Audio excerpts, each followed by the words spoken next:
Hello, welcome to Virgo Philippines. So, ito yung reading natin para sa mga Virgo, Sun, Moon, Rising, Venus, Jupiter, Virgos. Take only what resonates.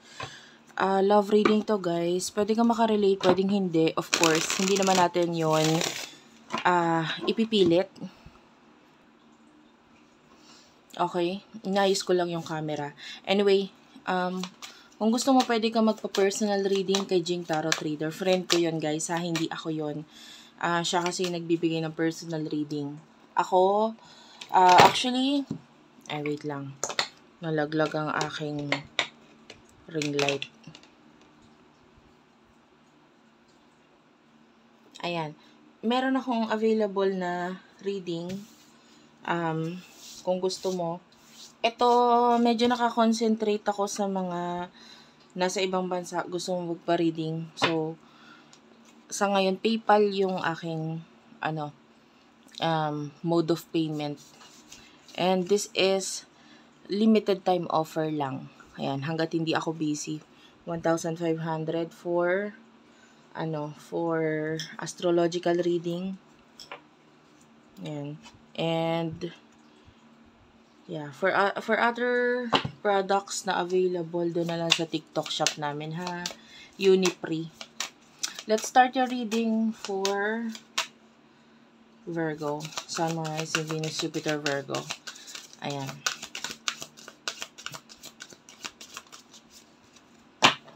You do have your spiritual honor and signs. Okay. So, you could be dealing with the person na pwedeng may spiritual connection kayo na to person na to. And,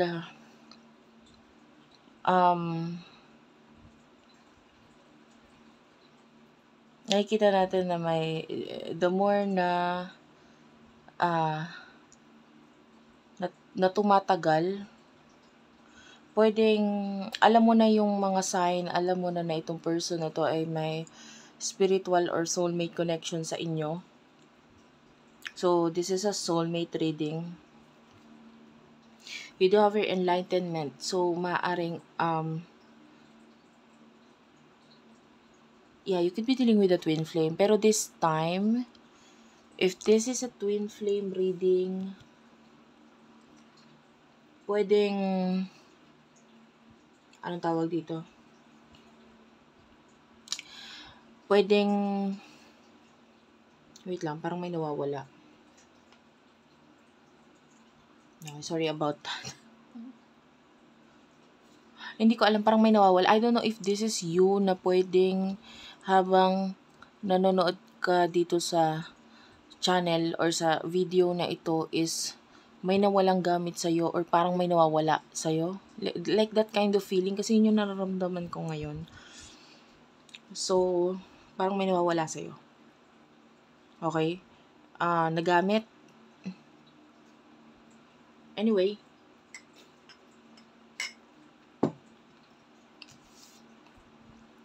Okay lang kahit wala. By the way, sorry about that. From time to time, umiinom ako kasi kailangan ko ng maraming water. And, anyway. So, maaaring open ka na sa connection mo with this person. And, kung ano yung ibibigay sa'yo, sige lang. Kumaga, kung ano yung mangyayari sa connection ninyo, sige lang. Like, you're no longer pushing this connection or yung pagpilit, hindi mo na yan ginagawa. What I see here is that pwedeng naniwala ka na lang or nagtitiwala ka na lang sa divine timing.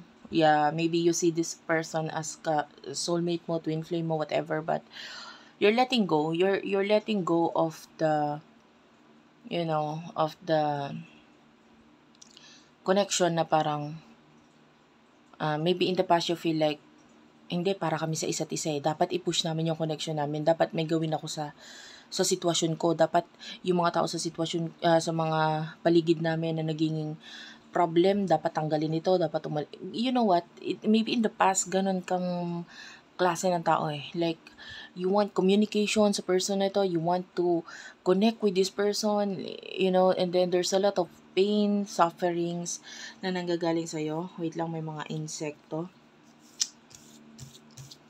Ayun. And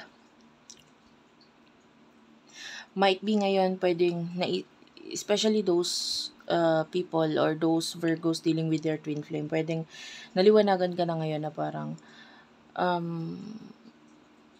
okay, mahal ko siya, parang ganun. But, kung para sa akin, para sa akin. And,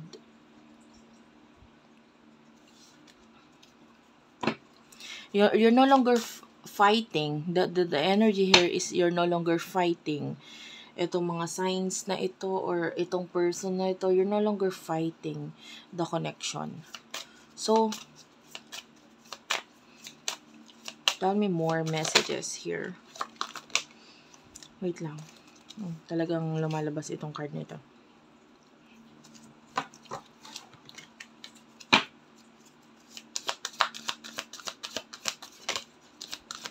So, for this next messages for you, challenges, yin and yang. So, you could be dealing with your twin flame, your soulmate.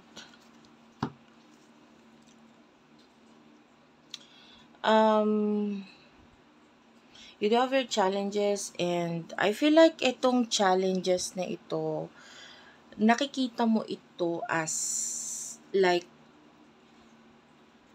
dahilan na or kailangan talaga maranasan para kayo ay mag-grow sa isa't isa. Okay? So, kahit may pagkakalayo or walang connection sa inyo, no? Maybe now na-realize mo na kumbaga itong connection nyo parang tubig eh. Kung saan dalhin. May times, katulad niyan, ito na nag-uulan, nag-bagyo, malakas ang agos, tubig. So, pwedeng may times, malakas ang connection ninyo. And then, may times na kalmado. So, pwedeng walang nangyayari or walang connection at all. Pwedeng, this is a spiritual connection. So, maybe ramdam mo siya, but then, hindi masyadong malakas or pwedeng no communication at all. No? And there are times din naman na pwedeng you might feel like parang ini-ignore ka niya, hindi ka niya pinapansin, or vice versa, pwedeng siya din. Nararamdaman niya rin sa iyon. And those are challenges sa connection ninyo. But, itong person na ito currently, may mga nakikita tayong mga symbols na nagpapakita sa kanya pagdating sa connection ninyo. May mga symbols. And I feel like this person is guilty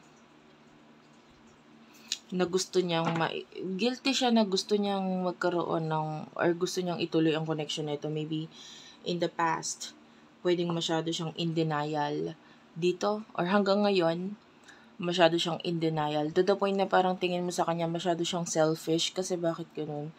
Bakit parang ako lang yung nahihirapan sa connection namin, kato ganyan.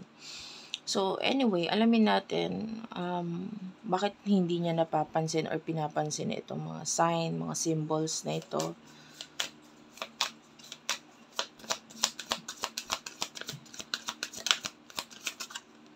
You do have here labyrinth. Well, actually, hindi ko alam kung ano yung tamang pronunciation nito. Labyrinth or labyrinth. And then you do have here intense. Okay. Bottom of the deck is Cupid. And tested. And also respect. And bond. Let go.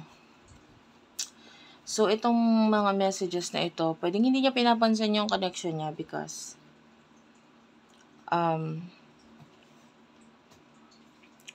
I feel like feeling niya there's no chance 'Diba?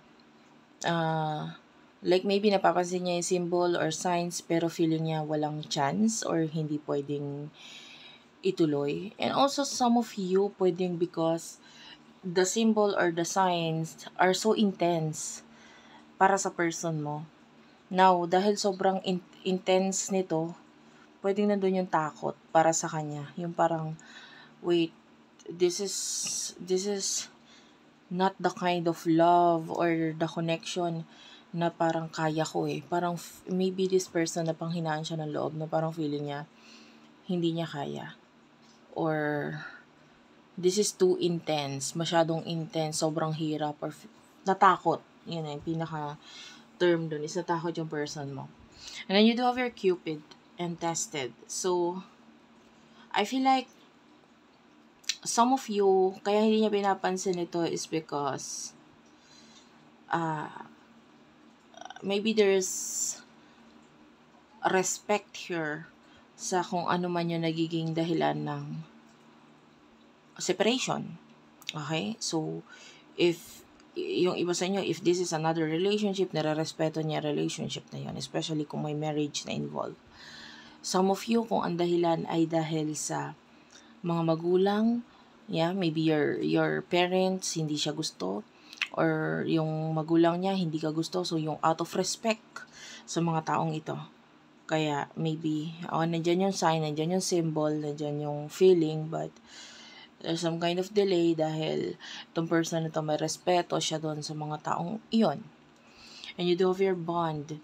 So maybe, some of you, mas kinoconsider ng person na ito yung bond or yung friendship sa inyong dalawa. If you are friends, like maybe, for example, ikaw at yung person mo, magkaibigan kayo, and then, maybe masyado siya nag-isip ng parang pag itinuloy ko to, pag nakipag-connect ako sa'yo, nakipag-relasyon ako sa'yo, what if in the future, mag-break tayo, sayang yung friendship natin. So, pwedeng ganun, kino-consider niya rin ito. And then, you do have your let go. And, I feel like your person is also not, katulad mo, pwedeng hindi niya pinipilit yung sign or yung symbol or yung connection ninyo because this person is nagle-let go dahil might be iniisip niya na kung para sa akin, parang gano'n. Anyway, what will happen in the future sa inyong dalawa for the sign of Virgo?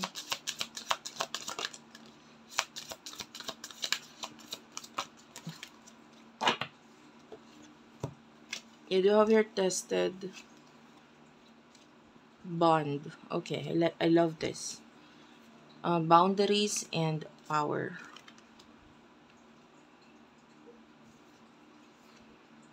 And you do have the universe at the bottom of the deck. Rekindle and rejoice. So in the future, nakakita tayo ng malakas na connection sa inyong dalawa. Like, kahit ano pang future ang dumating, the connection will always be there. Yun yung nakakapagpa-excite sa connection ninyong dalawa eh. And, like, this is a soulmate or twin flame connection. So, of course, kasama yung mga challenges na yon sa connection ninyong dalawa. And, you do have your boundaries. So, I can see that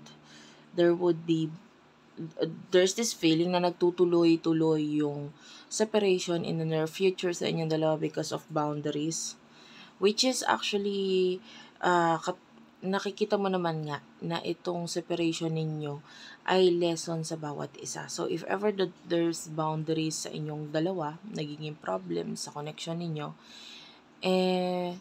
parang hayaan mo lang, parang ganun. Kailangan mo i-consider na ito ay kasama sa inyong learning. And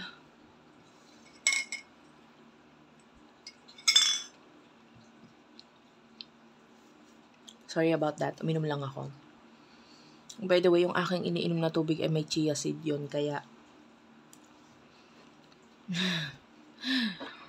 Kaya yan, medyo gumagamit ako ng straw. Anyway, with the power, ito ay yung love, emotions, and passion sa inyong dalawa.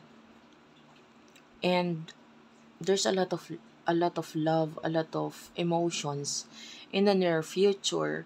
And, actually, ngayon pa lang, like, kasimula pa lang nitong reading, nagsimula na tayo sa heart, and then, nag-end tayo sa heart. So, it's like, the love, hindi siya nawala.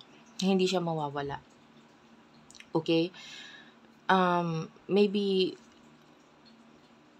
sa kanya mo natutunan yung totoong pagmamahal. Totoong pagmamahal na to the point na, willing kang ayusin or gusto mong ayusin ang sarili mo. Para sa kanya and para sa sarili mo na rin. Okay, maybe this person is teaching you how to love yourself. And in the future, I feel like the love is still there, the boundaries is still there, pero yung connection ninyo, pwedeng isa sa inyo, kung hindi, I feel like this is not you, maybe your person, is dumadating pa sa point ng buhay niya na pwedeng kailangan niya munang tapusin yung mga dapat niyang tapusin na lesson sa buhay niya. And yeah, actually, this reading is telling you na the universe here has planned for you. May plano siya, ang universe, and maybe the universe is guiding you sa purpose mo sa buhay. And